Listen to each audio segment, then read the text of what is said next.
दुवै सोसल मिडियाको रिल्समा देखे जस्तो सजिलो छैन। भिडियोमा अग्लो अग्लो बिल्डिङ, एक्सपेन्सिभ गाडी, रमाइलो मात्र देखिन्छ।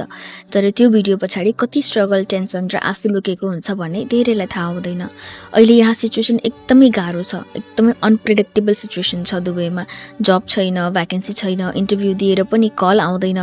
अझ कति धेरैजनाको त टर्मिनेसन भइरहेको छ। अचानक टर्मिनेसन हुने, अनपेड लिभमा पठाउने, अनपेड लिभमा आफ्नो देश जान चाहँदैन भने लोकल लिभ भए पनि लिग भन्ने, स्यालेरी नदिने, स्यालेरी आधा दिने, एकदमै गाह्रो चलिरहेको छ अहिले दुवैमा। सोचे जस्तो छैन।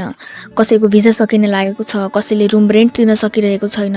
दिनभर आशा बोकेर हिँड्दा पनि बेलुका निराश भएर फर्किनुपर्ने अवस्था छ। मैले अहिले नआउनुहोस् भनेर बारम्बार भनिरहनुको कारण यही हो कि यहाँ आएर हजुरलाई पछुतो नहोस्। ब्याकअप र प्लानिङका साथ मात्र सही समयमा आउनुहोस्।